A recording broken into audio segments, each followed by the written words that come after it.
Good afternoon, everyone in the Europe and Middle East, and good evening for those in Asia Pacific, and good morning for those in Americas. Yeah, and how are you, Diana? It's a real pleasure to have you for the fourth time here, Thank talking you. about safe spaces when talking about money. These discussions, I have to tell you before start, that they are healing for me. Actually, Oh, I'm the, so the last glad. three discussions, the last three discussions actually were, it made me reflect and retrospect on how I really believe and relate to money. And yeah, it was really I actually I believe that it's full of treasures, full of gems everywhere. When I'm really reflecting on these deep meanings that were actually blocking my relationship with Mm. money in a way that's really harmful, and actually it brought better discussions here with my kids and with my I'm wife in a so place where glad. it's an adult to adult discussion, in a way that's really having shared accountability on some aspects. That's So beautiful. I'm so glad. And it starts with us. We have yeah. to be the change, right? Yeah, and I'm not bored anymore from talking with the accountant and the financial consultant. So, so welcome, Diana. I Thank have to you. actually thank you. So what do you like to start with the day with today before going into our title today about safe spaces around money? Mhm, So what do you like mhm, to start with today? I actually wanted to share this generally from the beginning. Yeah, mhm. yeah, Yeah, I think it's just if people are watching, keep watching. yeah. The money often makes people uncomfortable, and there's a lot of emotions that come up, and these have been hard times, and so to deal with a difficult topic also in hard times, I think is really important. So, I appreciate just having the space, and I think it's important that we lead by example with this, and we look at these things. So, thanks so much for having me. Thank you, Diana. It's really appreciated, and thank you for sharing it and generosity. What's all of this. So, talking about safe spaces for talking about money. So, where do you want to start? Yeah. So I think safe spaces start with education, because also oftentimes education is free. And one thing to think about though is sometimes the education that we've had around money is we have to unlearn, right? If money is bad or money is greedy, I think we have to examine what we already know and look at how is this belief serving me? How is this belief not serving me? How does this show up in my life positively? How does that not show up in my life positively? So I'm a big advocate for community and having people that we can talk to about these things. At the same time, because money is often private and very confidential, I think that leaning into education can be helpful for people. So whether that's having a more trusted source versus just kind of surfing the internet, or with a library, or via taking a class. But especially as sometimes it's even teaching your kids about money and about investing and what the opportunity is. I think other times it's sharing. So much of safe space is also created when people share vulnerability, and look at, hey, this is a struggle that I had with money, or this was something that was challenging for me with money. Because a lot of times people don't realize that it's not just easy, right? Like this is a resource that we have to work with and cultivate. And it's as we've talked about in previous conversations, like sometimes the sun burns. We need the sun, but sometimes it burns. Sometimes water floods. So I think it's important that people have places where they're able to share, and then also look at, what helps you make one step towards your money and kind of like fiscal awareness. Is it learning more about budgeting? Is it learning more about investing? Is it learning more about savings? Is it just even taking a look at your business finances? So I think it starts with education and resources. And then as we go into community, I think it's important to be able to talk to people. And for some people, this is a professional that they pay, whether it's a financial planner or a bookkeeper or a coach or even a therapist. But if it's possible to have community around this, to say, hey, we are women who don't feel comfortable with our money, but we anticipate living longer than our partners, and we need to learn this. Or we are business owners and we're not sure about our spending and whether or not it's sustainable. There are ways, you were mentioning group coaching. This is definitely an opportunity for group coaching or group support, because a lot of times people feel that they're alone. Oh, I'm the only one who doesn't know how to, save, or I'm the only one who doesn't know where I'm going financially. And that's not the case. There's a lot of community there. So I think creating those safe spaces, be group coaching, or even if it's social groups or religious groups, where you're talking about the pros and cons of money and helping educate people, is really important. Oh, you're muted. So There we go. actually, it's really profound how you're saying it, having a community to support. And actually, I'm thinking about it that people are actually start using them when they are already tied in loans, and actually when they messed up and screwed up everything. They learn the hard way, not in a preventive, proactive way. And bringing it to education will actually put it in a spotlight early on. You know, I believe that the first time you need to encounter having a financial consultant or something is normally after you take a student loan and you're already out there and everybody's chasing you to start putting in the installment, and you are really between your own budget, renting home, your expenses, and you cannot even do the budget itself. So I really how you articulate it. I really like it. I like how you articulate it and bring it to education and the support system in the community. Excellent. Thank you. Yeah, and I think it's also important that, as we prepare for, how is your house in order? When you think about with family, having a will or a trust or the paperwork, people don't necessarily want to talk about death. They don't want to look at their own potential passing. And there's a way that we just kind of push that away and don't want to face it. And we're in a tragic time where, unfortunately, that's coming up for people before they've expected. And if their affairs are not in order, their families aren't necessarily taken care of. So I think it's important to be able to talk about these things with partners, with parents, with children, to just say, here's where things stand. Here's where I would like them to stand. I think the difficult thing, though, is that we all have very different beliefs about spending and money. It's like, oh, well, we have that rainy day fund, let's go spend it. And someone else is like, no, we need to have that for a rainy day. And so I think that's part of what trust and secrecy often get shrouded in with the numbers. But what I would encourage people as we think about safe spaces, and by safe spaces, I mean places where you're able to be vulnerable, you're able to share, and there isn't a sense of retaliation, that there is a sense of support, even if you don't share the numbers with someone. But so often you have people acting like everything is fine, and then you'll hear about them declaring bankruptcy or the business goes out of business. So I do think that there needs to be a threshold where we're comfortable talking about these things, as opposed to it just being riches and there being a lot of envy with that, or ruin. And sometimes people don't even know kind of what happened.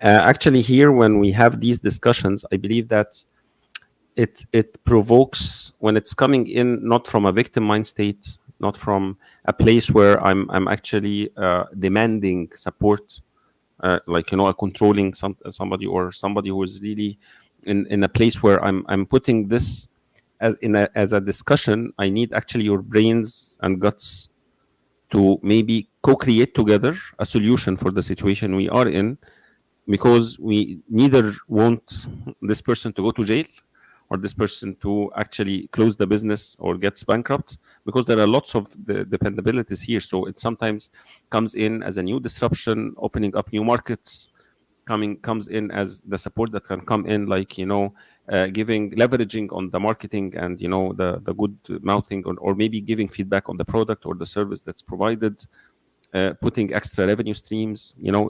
The co-creation here comes in from the safety, and it ain't about demanding support. It's about inviting people to maybe discuss, and this is what you're inviting, what you're pointing out to when we have these safe discussions. Mm-hmm.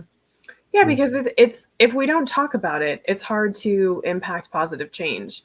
And a lot of times people don't know where they are. They don't know where they stand. And then money is so tied into emotions, shame, vulnerability, trust, worth, that it's not something that people are comfortable talking about. And sometimes they don't have reason to be comfortable talking about it. There may not be the trust there, but at the same time, I think it's looking at, if you don't have the person that you can talk to, consider the professional you can pay that will help you manage your money or help you manage your emotions about money. Or if it's something where you don't feel comfortable speaking about it, or you're not someone who wants to even speak about it, kind of what can you lean into from an educational perspective? Whether it's classes that you take online to learn more. I think sometimes part of a safe space is, being able to dip a toe in before you dive in. And so potentially, before you talk about your net worth and your investments and a whole lifetime of spending or saving, maybe it's just a matter of planning for a vacation or talking to your kids about, hey, this is something that you want, this is how much money you have saved, if you work for this money, this is how much I will pay you to do this work. Or it's kind of, the earlier we can teach fiscal responsibility and investing and saving, and the idea of trading that money as a resource, like as a bartered resource, I think the better off that we are. So sometimes if you're moving towards, okay, I want to save X amount before I go on vacation, that can feel a little bit safer or easier than looking at, I don't feel like I'm making enough, or looking at the kind of deeper, darker relation to how people feel about worth or the shame related to money and financial challenges. So actually, you are I believe here that you are an advocate of involving kids early on Mm-hmm. having a healthy relation, inviting them in an early stage to have an early good relationship with money. So actually, this reminds me, and this is a very personal reflection. One of my sisters, she lives in Canada, and actually she's very interested, and she's actually working in the family therapy, and she's a doctor, and at the same time a coach. The medical doctor and a coach at the same time, and she was very concerned about how we relate our kids to money.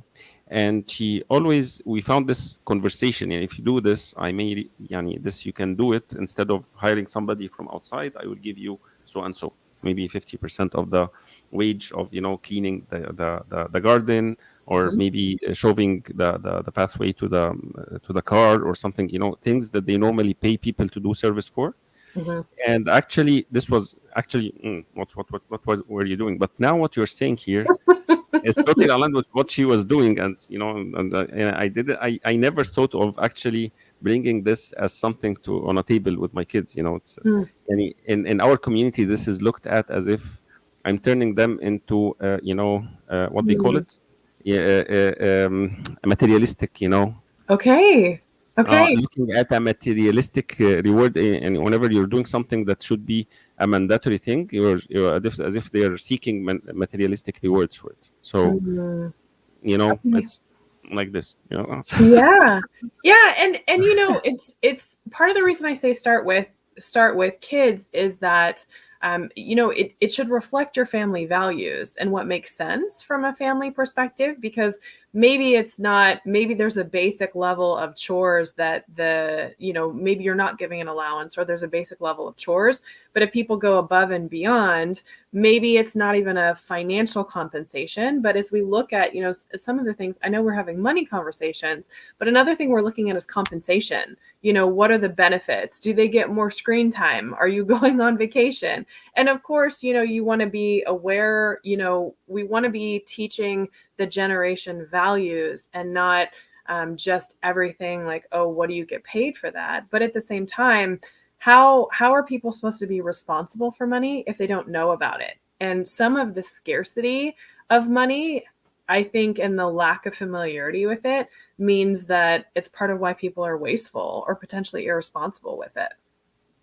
That's very true. And actually, I believe that we have to go to maybe the second and the third episodes when we're talking about beliefs that we're Mhm. blocking on. And this may come in as a belief whenever you are having a discussion around money. and maybe compensating, the rule of compensation or something, taking a compensation in return of doing something that's extracurricular, and it's not, it's an optional thing that somebody else is used to be get paid, and you are getting paid for it, in a family circumstance or something. It really creates a healthy relationship with money, because actually we sometimes we abuse our relatives, our friends, Hmm. our dependents in assignments and things that they should not be doing for free. And they this is how they create their perception afterwards to money, and relate to money afterwards. And either they get traumatized at some later stage in their life, and they start being money badgers afterwards, start being, or they continue like this until they die, and just they only get compensated from the only job that they do. Hmm. Yeah, I think it brings into, as we talk about compensation, we're also talking about earnings, and what has someone done to earn that? And if it's something where people don't feel comfortable giving their kids any compensation, parents have to decide. Parents have to decide, schools have to decide, but at the same time, we teach students math, to teach them economics and the math of money and what that looks like. Or, one of the things that a lot of people say is that, the traditional education system doesn't necessarily set up entrepreneurs or business owners for success. So one of the things that we need to look at is, how are we teaching people how to be fiscally responsible and understand the kind of ebb and flow, the chutes and ladders, so to speak, related to money. So when I was a teacher, I was a middle school teacher, and when I did economics, I had them do chutes and ladders. So I don't know if you're familiar with the game, but basically sometimes you can climb a ladder and Ah, sometimes you go shooting down, right? So yeah, good yeah. things happen and you climb, and then bad We things have, happen and you go down the slide. But for me, like a it's, snake and ladder. yeah, exactly. So, but I think it helps them know, like, hey, you didn't pay this bill on time and you had to pay interest. Like, that's something that you're going down. You've saved up for a rainy day, and then, maybe it collected interest, or you had something that you needed and that goes up. So it's not, the hard thing is if we just say money is bad and we don't look at it, or, oh, those people are greedy or they're materialistic, there's a way that the kind of abstinence of that, doesn't actually help people develop any skills. And this is I say start young and start with our kids to kind of help their relationship about money. But this is also something that needs to happen with adults, because so often, and I know we talked about this before, so often partnerships break up because of this, because they don't necessarily, in some religions, you speak to a priest or someone from the church before you get married, and that's part of the counseling. I don't know how much they're talking about money in those ways, because sometimes, it's sometimes, that's maybe you may share faith and you may share values, but if you don't have enough money to make ends meet, or you have very different philosophies based on earnings and spending, that's going to put a strain on the relationship. And then, it's also something to consider, and this is where gender can come into play as well, but how people advocate for themselves and their worth when they're going for jobs. And a lot of, as people talk about equal pay for equal work, a lot of that has to do with worth and how much we've already made and how much we've asked for. And if people are more comfortable, I would argue that if people are more comfortable with money and don't see it as like bad and shameful and I shouldn't talk about it, then they're more likely to negotiate for themselves, whether that's a higher salary or more concessions. Do you have childcare? Can I get additional vacation time? Can I have additional time off for caretaking? Right. So some of the advocacy that we have for requires a level of worth and then also comfort in talking about financial matters. Yeah, that's very true. And actually, I may actually argue from the other side Please. that, yeah, that it's sometimes in places where there is a certain level of professionalism that's expected, and certain level of a profile that's really sophisticated, that's needed in a certain place. And this is something I saw in a couple of organizations, where actually when there were qualified females who were actually moms, and they needed some time actually for work-life balance, Mhm. and they accepted these jobs and at a certain pay grade that is far, far much less than the market pay grade. And many of them were recruited in certain positions like that. They were returning Mhm. moms or something like that. Men were actually very frustrated because actually the new benchmark for the payment for this position became the majority of population, which is the returning moms who gave up their rights in a fair Mhm. compensation because of their work life issues, or you know. So for instance, this should be paid, for instance something like 10K for instance per month. It was, they accepted 4.5 or 5, and 70% of the population became moms or actually accepted this pay scale. So the pay scale itself overall decreased to 6 or 5.5, as an average pay for this, while the market fair price was actually 10. you know Right. so it abused even the right of those who actually don't have circumstances and they want to be all in, and they actually love what they do. They had to migrate to another position that's highly paying because of those who gave up their fair compensation from the beginning. Well, and I would argue for those who gave up fair compensation, did they know?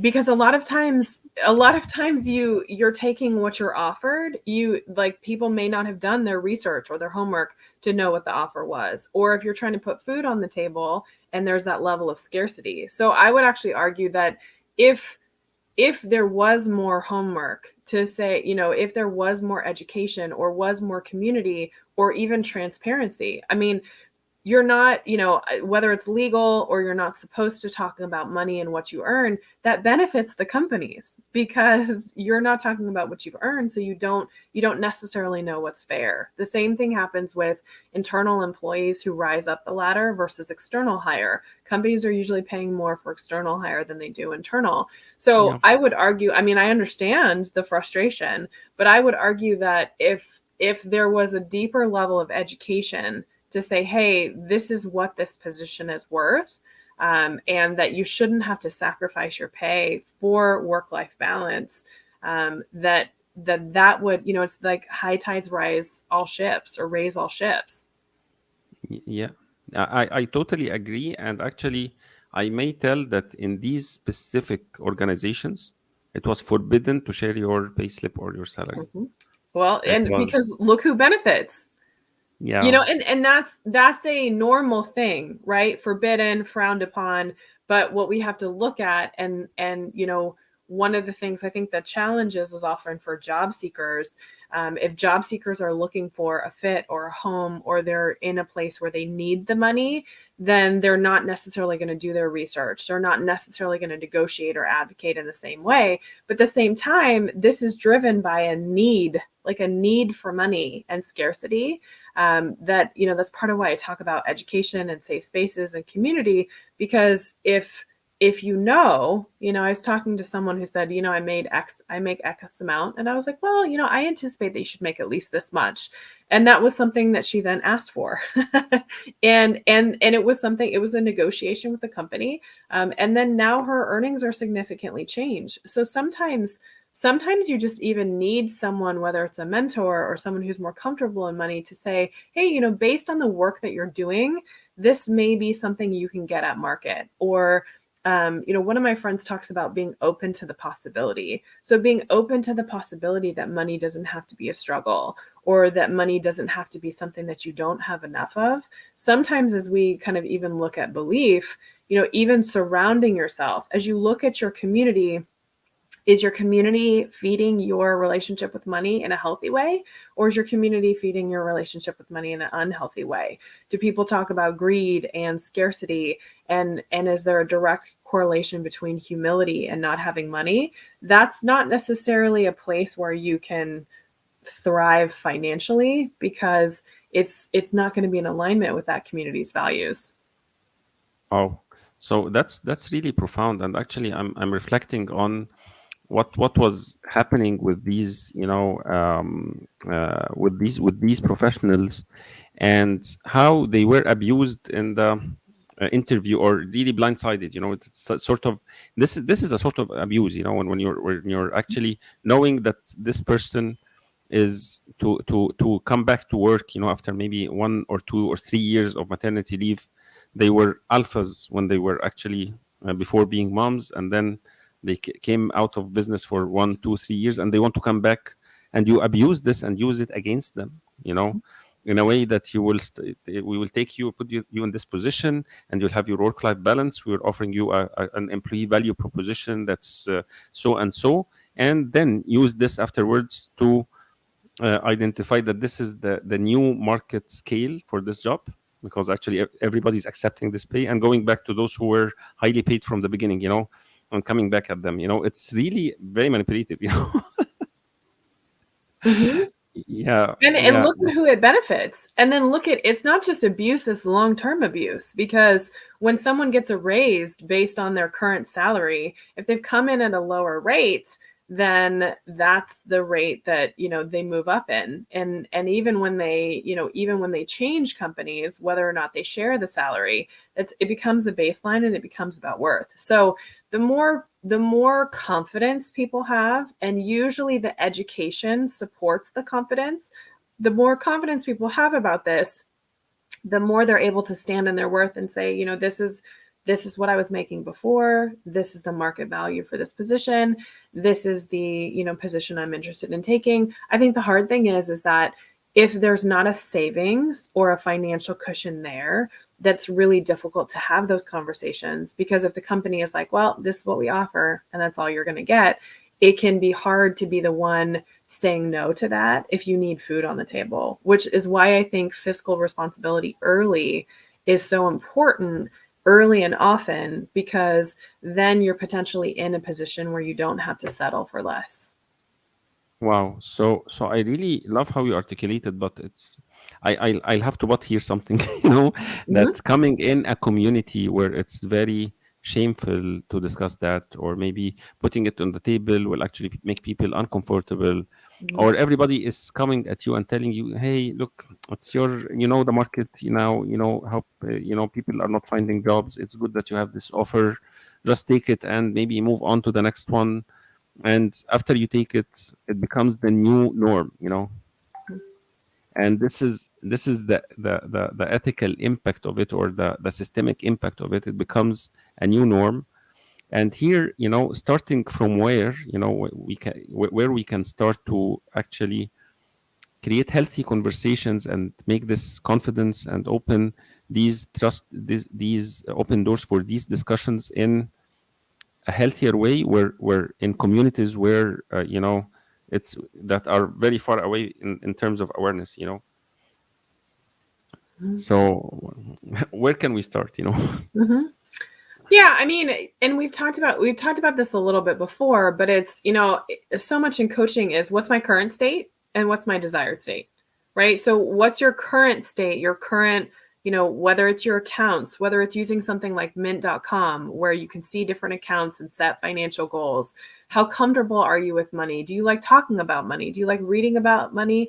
Does it feel like money is evil? Where is someone currently? And then what's one step one step you can take, even if it's an hour in a week, or an hour in a month, because the thing is that this is about, when we come back to plants, you don't just toss the seed in the ground and then hope for the best. You don't just water something once. Like, money is a relationship. And I think a lot of people don't really think about that. It's just like, oh, I don't have enough, or I'm not enough, as opposed to, what are you actually doing to cultivate this, to cultivate wealth, to cultivate opportunity? When you look at richness, is it limited? So for example, you have a richness of network, you have a richness of sharing your time. So generosity can look different ways. It doesn't mean that it's necessarily even money related. So I think it starts with looking at ourselves and looking in the mirror, and then either having one conversation or reading one article and just seeing, kind of, looking at your beliefs. Do they serve you? Do they not serve you? Because it serves companies and others. If we're not comfortable talking about these things, because no one is going to advocate for your career or your finances in the way that you do. Yeah, that's very true. So it's always these 30 minutes, they just fly like this. And we're coming to the end of these 30 minutes. So before actually leaving, actually, or before, just, to wrap up this safe spaces, and wrap this conversation, what would be your, um, summary for this, or, that, what would be the gem everybody should come out from as a Sure. learning from this one? Yeah. Yeah. So every step counts. Everything counts. And I think, it's kind of when we think about saving or investing, every penny counts, every dollar counts. When they look at investing over time, if people invested $1 a day, the wealth that they would have built just from $1 a day.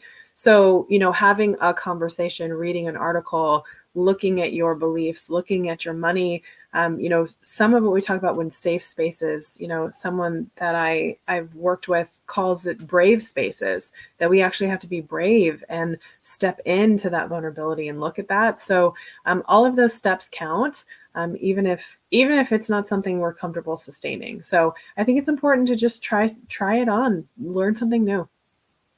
Right on, and learn something new. Mhm. That's great. So actually, having these brave spaces is something it's a transformational journey, and I believe that you have one. I believe it's about finance and gender. Will you like to talk about it? Yes, absolutely. So I support coaches in continuing education. And so the class is Finances and Gender, and it looks at how we support our clients in having these conversations around money. And then we also look at ourselves, right? Our own relationship with money, because how we are as coaches impacts that. So this is something that I talk to my clients about. So happy to have those conversations as well. But if you're a coach or you're supporting people with money, or even if you're looking to how do I support my community, looking at how do we get comfortable in having these conversations and holding the place for other people to have these conversations so that they can make change. Wow. So when will be the next round? I believe it's in November. So November. coming up. Yeah. And Coming up. then the way it works with all Hawthorne Union's classes, if there's a class that interests you, but it's not available in your time zone or it's a time that you can't make, just reach out to us, because we're always happy to welcome people from all over the world and all different time zones. And we'll work with the instructor of the course to see what we can figure out. Thank you, Diana. I really, really, it's been a healing process for me for I'm the so last episodes. glad. Yeah, and still I'm learning. And today, yani it's bubbled up, with new opportunities to have really brave conversations, as you said it. Yeah, and more safe spaces, and bringing up new education to people at different levels. It is something that should start from educating people and then coaching them how to adjust their spending patterns according to what they want to create, and how do you want to relate to money, and what objectives you want to seek. So it was a real amazing discussion. Thank you for that. Thank you. uh, yeah, and thanks for all who are watching us and following us today, and for those who are seeing the recordings. And we will have another discussion in 2 or 3 weeks. Yeah, we will announce its timing. What will be our next discussion? What it will be about?